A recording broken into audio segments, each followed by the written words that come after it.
Muy buenas tardes, queridos televidentes. Mi nombre es Luis Díaz y este es su programa Foro 17. En la tarde de hoy, para mí es un placer tener a este invitado, porque vamos a analizar desde el punto de vista médico qué impacto tiene este nuevo, o si se le puede decir así, reforma de la salud, porque en realidad es una reforma al seguro de salud, el Obamacare.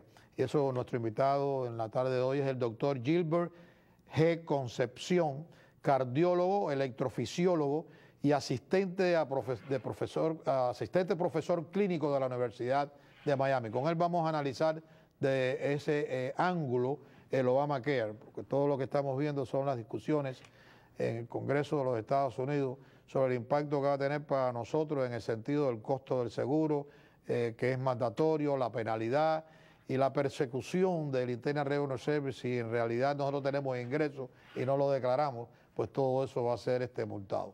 Pero vamos a hablarlo desde el punto de vista del servicio que nos van a prestar a nosotros, los consumidores, en el campo de la salud. Muchas gracias, doctor, por darme la posibilidad de tenerlo aquí en el programa. Gracias a usted.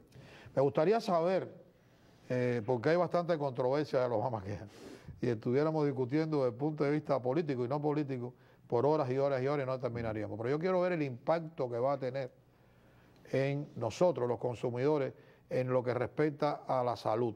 Porque hemos visto lo que sucede en Europa y en el mismo Canadá, que estamos hablando, y hoy estuvimos hablando antes de comenzar el programa, de una persona que está enferma y con una enfermedad seria, y todavía no hemos entrado en la Obamacare y ya dice que se demora como un mes para que el urólogo lo vea. Y en ese mes eso puede agravar esta situación y el resultado va a cambiar. ¿Qué va a pasar con el Obamacare?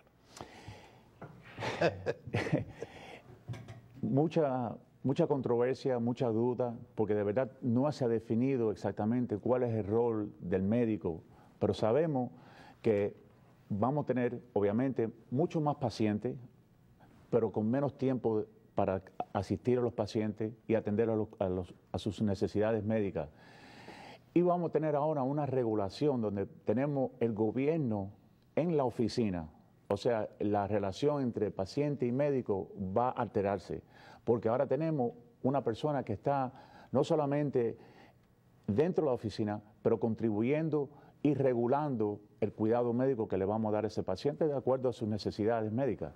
Eso, en otras palabras, para que la persona entienda, porque no va a tener físicamente a una persona del gobierno en la oficina. No literalmente. Pero va a tener de cómo usted va a tener ese proceso cuando va a un paciente. Es decir, le van a dictaminar si usted debe hacer esos análisis o no, o le van a dictaminar por qué tiempo debe hacer esos análisis o no. ¿Es eso a lo que usted se refiere? Exactamente, no solamente las medicinas, las pruebas diagnósticas, los tratamientos, eso eventualmente va a ser regulado, porque recuérdate, parte del Obamacare no solamente de darle acceso a los pacientes o a los individuos que no han tenido seguro anteriormente, o no han tenido el poder de tener seguro, pero también es reducir el costo de la medicina.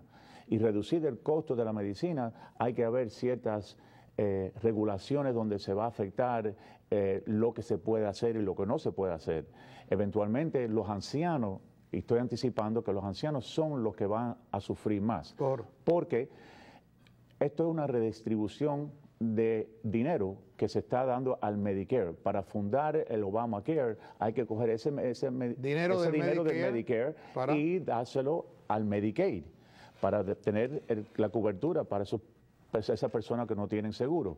Entonces, ¿en qué impacta eso a las personas mayores de 65, ¿no? Que son los que tienen el Medicare, ¿no? Obviamente, son los pacientes que requieren más cuidado médico, o sea, tienen más necesidades, pero eventualmente va a haber una limitación en el acceso y en el cuidado que se le va a dar a esos pacientes. Eso se va a desarrollar con tiempo, obviamente, pero esas son las proyecciones y eso son lo que se va a anticipar. Van a haber ciertos paneles regulatorios que van a tomar decisiones en donde ese dinero va a estar ubicado. Y usualmente las personas la mayor parte del costo médico hoy en día se utiliza más bien en los ancianos y usualmente en los últimos 6 meses de vida. Entonces, hay una una trayectoria para tratar de limitar ese dinero que se está dando, o sea, se está ubicando a ese tratamiento, a personas que al fin posiblemente no se vaya a cambiar su expectativa de vida. Y esos paneles van a determinar eventualmente, que es lo que los republicanos durante las campañas decían que eran los paneles de la muerte. No es necesariamente la muerte, pero sí van a haber decisiones sobre la vida y la muerte en pacientes que ya están al final. En su práctica diaria, usted es cardiólogo, electrofisiólogo, su práctica, viene un paciente con una sintomatología y usted logra un diagnóstico y manda un tratamiento. Eso se va a alterar si lo que usted hace hoy en día, y pongamos un ejemplo, una persona, pues usted habló de las personas mayores, una persona que tenga 80 años, y ya a esa edad, bueno, y mucho antes de esa edad, ya empiezan a tener, por lo menos en el caso de su práctica del corazón, problemas en las válvulas porque se desgastan. Correcto. Entonces, que quizás usted determina para que esta persona pueda tener este nivel de calidad de vida, tiene que hacer una reparación en la válvula. Y que entonces eso usted lo tiene que consultar antes de hacerlo. Es decir, usted no puede determinar que ese es el tratamiento que tiene que hacerle. No lo puede usted determinar y hacerlo, sino tiene que pedir permiso para hacerlo. Sí. Eso es la pregunta. Hoy en día, en lo que es el Medicare, no hay restricción en la actualidad sobre lo que yo puedo hacer en cuestión de procedimientos. Si usted me vio a mí, ve que tengo un problema en la válvula, me dice hay que hacerle esto y se hace. Correcto. Los HMO, en cierta forma, algunas veces sí ponen un impedimento en algunos exámenes diagnósticos, sea prueba de gestera, ecocardiograma, donde hay ciertas personas que no lo cubren. Que no lo cubren. Y te dicen, bueno, puedes utilizar otra cosa, otro método. Pero en el futuro, mira, solamente tenemos que mirar los modelos existentes en Canadá, en Europa, donde los pacientes, que yo he tenido pacientes aquí en Miami, en Hollywood, canadienses, me han suplicado, no me mandes para Canadá, por favor, hágame la cirugía. Pero ellos vienen porque es menos costoso. Traen un médico en un avión con una enfermera, lo recogen y lo llevan para allá. Lo ponen en una lista de espera y le dan medicamentos. Porque para ellos no le vale la inversión en ese paciente, porque ese paciente quizá tenga 72 años. Eso es lo que le llaman medicina preventiva para no entrar en una intervención más agresiva. No quiero hacer esa pregunta porque parece que es una pregunta tonta, pero es como se puede interpretar. O sea, quiere decir con eso que prefiero medicar a esa persona antes de hacerle una intervención que no solamente es que sea más costosa, sino que también es un poco más, puede ser más complicada, puede tener un resultado mucho peor. ¿Es así? Bueno, no es preventiva, es más bien lo que los americanos dicen rationing, tú sabes, pero preventiva es cuando uno trata de, número uno, antes de asumir o tomar una enfermedad o adquirir una enfermedad, un paciente joven que tenga el colesterol alto, bueno, obviamente detectar que tiene el problema de colesterol. Para evitar que venga una enfermedad. Exacto, modificar su dieta, su estilo de vida, etcétera, e implementar algún medicamento. Eso es prevención primaria, antes que lleva una consecuencia médica como el desarrollo de una enfermedad cardiovascular. Pero sí.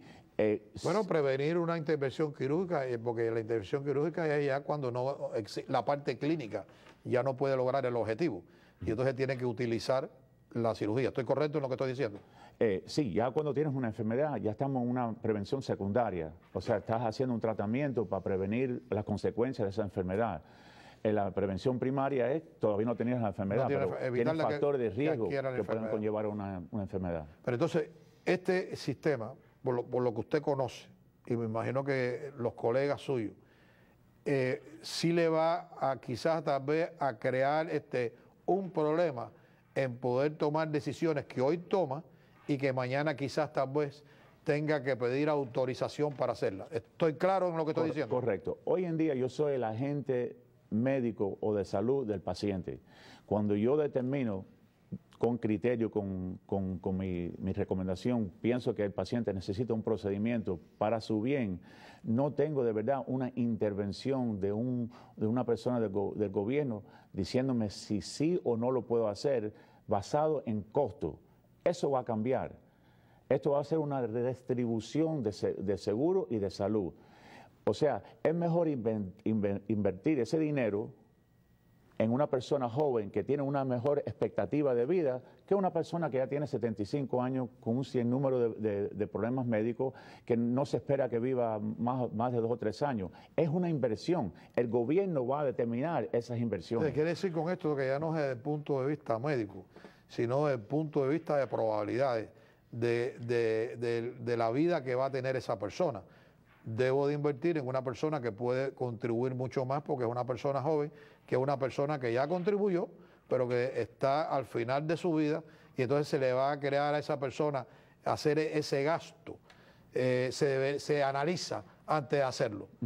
Y tienen quizás un criterio para llegar a una determinación si se debe hacer o no hacer. ¿Es correcto eso? Es correcto.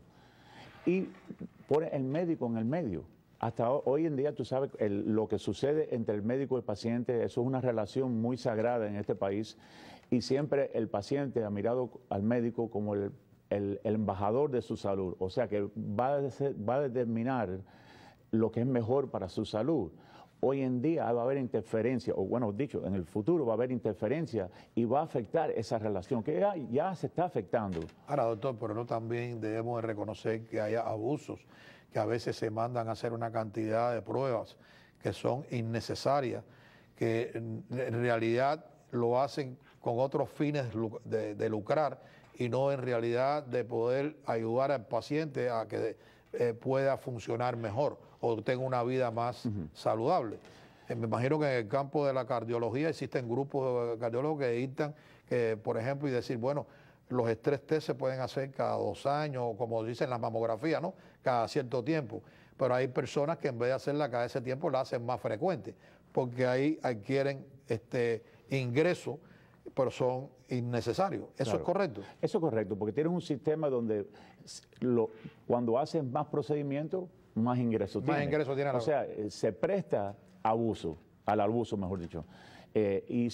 Obviamente eso es una de las cosas que se está regulando y está bien, eso necesita cierta regulación. Hay ciertos protocolos que tú no puedes hacer un estrés test rutinariamente en un paciente cardíaco, sino es anualmente, donde antes algunas veces se abusaba y se hacían 2 y 3. Obviamente no vamos a decir que todos los médicos abusan de eso, posiblemente haya un cambio en el estado del paciente, en su condición, que requiere, tú sabes, que esa prueba de esfuerzo se haga más a menudo. Pero sí, obviamente ha habido abuso en el pasado y eso es una de las cosas que se está tratando de regular. Hoy en día no hay el abuso como, por ejemplo, ha habido anteriormente, por esas mismas regulaciones. Pero vemos que hay un fraude seriosísimo en el campo de la salud. No solamente en el Medicare, sino también en otras áreas. El Medicaid también lo tiene. ¿Cómo se puede controlar eso para bajar los costos en el campo de la salud? Bueno, eso usualmente es... Porque participan médicos, ¿no? Para hacer el fraude tienen que participar médicos. No necesariamente, no necesariamente, porque muchos de esos fraudes, sí, hay médicos que han participado, pero hay mucho fraude también en cuestión de home health, de compañías que le dan productos, servicios en la casa. Proveen servicios en la casa y le dan productos médicos. Pero eso no tiene que ser referido por un médico para tener ese servicio. ¿Cómo no? ¿Cómo no? Es decir, que hay un médico envuelto. Exacto.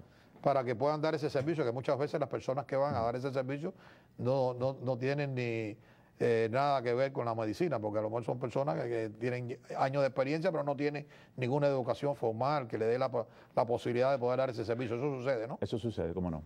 ¿Y ustedes pueden tener sus propios centros de diagnóstico para usarlo o tienen que utilizar otros? ¿Existe algún requerimiento que le impida de que como es su centro de diagnóstico usted lo mande ahí para ganar más dinero? No existe eso. ¿Hay alguna regulación que le impide eso? Exactamente. El hecho de referirse uno propiamente, tú sabes, eso no está regulado hoy en día y no se permite. O sea, que tú tienes que referirlo a otros negocios, otros centros independientes. Tú puedes tener cierto acceso o tener privilegio en esos centros, pero tiene que ser independiente. Usted habló de que ahora el beneficio del médico es que lo que le va a sobrar son pacientes, va a tener muchos pacientes y por consiguiente se va a limitar el tiempo que le puede dedicar a cada paciente. La pregunta mía es la siguiente: ¿existe la cantidad de médicos graduados para dar el servicio a lo que se propone el Obamacare, de que todos los estadounidenses tengan acceso al alcance de su mano de la salud. Existe eso. Sí, hay una deficiencia nacionalmente en lo que es la cantidad de médicos. Y muchos médicos no van a participar en el Obamacare. No quieren estar con esas regulaciones del gobierno. Bueno, pero eso le va a afectar, porque si no pertenece y todo el mundo está bajo el Obamacare. No necesariamente, porque va a haber un sistema, un sistema como en Europa. Privado, si lo privado y el servicio social. Y muchos médicos con prestigio van a tener los pacientes que tienen recursos y van a pagar su dinero anualmente y para ver ese médico en su tiempo dado y tenerle acceso como si fuera un seguro privado y obviamente va a seguir, por lo menos hasta ahora, va a haber seguros privados que uno puede, fuera del Obamacare, comprar y aunque sean caros, pero hay gente que lo pueden comprar. Entonces va a haber una desigualdad. Una desigualdad, igual como en Europa. Entonces, los médicos le van a atender a esos pacientes con un poquito más vigor y con más entusiasmo que los pacientes que son parte del gobierno de Obamacare, lo cual no le van a pagar muy bien a los médicos, le van a exigir mucho, lo van a estar regulando. No vale la pena en ese caso. Dice que los médicos cobran demasiado alto y hay que regularlos para que las personas puedan tener ese acceso porque es abusivo. No es abusivo, inclusive nos pudiéramos pasar una hora sobre el costo de la medicina, lo que es el costo de los médicos, o sea, el reembolso de los médicos. Nosotros estamos regulados. Yo puedo, por ejemplo, en un cateterismo cardíaco, yo le puedo cobrar al gobierno, ponerle ahí un cheque, o sea, un bill de $10,000, pero eso no me lo van a pagar $10,000, me van a pagar lo que ellos pagan en la Florida, que es casi $240 pre-tax por un cateterismo. ¿Y por qué dice usted, mencionó por lo que pagan en la Florida? Quiere decir que existen en otros estados diferentes... Sí lo hay, pero son variaciones pequeñas. No estamos hablando de 240 aquí y 700 pesos en Nueva York. Hay variaciones mínimas, pero hay variaciones. ¿Y en qué eso se basa, doctor? Muchas veces en el costo de vida del lugar. Entonces quiere decir que, pero bueno, y esa diferencia que usted piensa que no le está cubriendo, usted no la puede utilizar para su propio beneficio, para cuando hace su declaración de impuestos ponerlo como una pérdida. No se puede. Estamos prohibidos de poner eso como pérdida. Entonces cuando se dice de que el médico abusa y cobra demasiado, por lo menos en el caso del Medicare, vamos a hablar, y de los seguros me imagino que también tendrán sus regulaciones, que quiero que la comparta con nosotros, es falso. Es falso. Eso es un fee schedule ya fijo. Nosotros, por ejemplo, vemos un paciente, tú me vienes a la oficina, tú tienes Medicare, te vi en el hospital, tú vienes a la oficina para verme para un seguimiento rutinario. Yo le bileo el Medicare, lo que me va a pagar el Medicare por esa visita son 40 pesos, 44 pesos, solamente la visita. Y eso otra vez es pre-tax. No hay ninguna profesión en los Estados Unidos donde está más regulado que los médicos. Inclusive, lo que me pagaban por un cateterismo 10 años atrás, que era mucho más que de lo que me están pagando hoy. ¿Por qué? El cateterismo no ha cambiado. Pero es el gobierno que sigue cortando. Estamos regulados por el gobierno. Yo estoy seguro que el limpiabotas en el aeropuerto no está cobrando lo mismo que cobraba 10 años en el aeropuerto. Somos los únicos, la única profesión que por el mismo procedimiento o por el mismo hecho médico, el reembolso es mucho menos que era anteriormente, pero nuestra secretaria, el sueldo sigue subiendo, la renta sigue subiendo, o sea, el overhead de nosotros sigue subiendo. Y eso es en el caso del Medicare, que es un programa gubernamental. En el caso de los seguros privados, por una visita, por ejemplo, ¿es lo mismo que se le paga el Medicare o ellos le pagan un poco más? Muchos de ellos siguen el formato del Medicare y muchos HMO te pagan menos porque te dan un porcentaje de Medicare, un 70%, y te negocian esos contratos. Es decir, que cuando usted hace el contrato con un HMO, esos 40 que se los paga el Medicare, usted cuando tiene la persona que no pertenece a ningún HMO, que es libre, quiere decir que a lo mejor cuando usted recibe uno de un HMO, lo que paga recibe son 30. Correcto. Un porcentaje, un 70, un 60, un 80% de lo que el Medicare me paga. Entonces la percepción que tiene la mayoría de las personas de lo que gana un médico está totalmente errada. Porque Porque si ganan millones de pesos, tienen yates. ¿Y de dónde salen esos millones de pesos? esa es una percepción que existía en los 70, en los 60 y sigue hoy en día, pero ya eso, el médico no se está enriqueciendo en la medicina ya. Inclusive las mejores mentes no están entrando en la medicina, o sea, las mejores mentes en las universidades están buscando áreas en finanzas, en computadora, en tecnología, en ser ingeniero, pero no estén entrando en la medicina, porque saben que es mucho sacrificio. ¿Cuánto cuesta una carrera de medicina? ¿Cuánto en términos de tiempo y dinero? La inversión que se hace.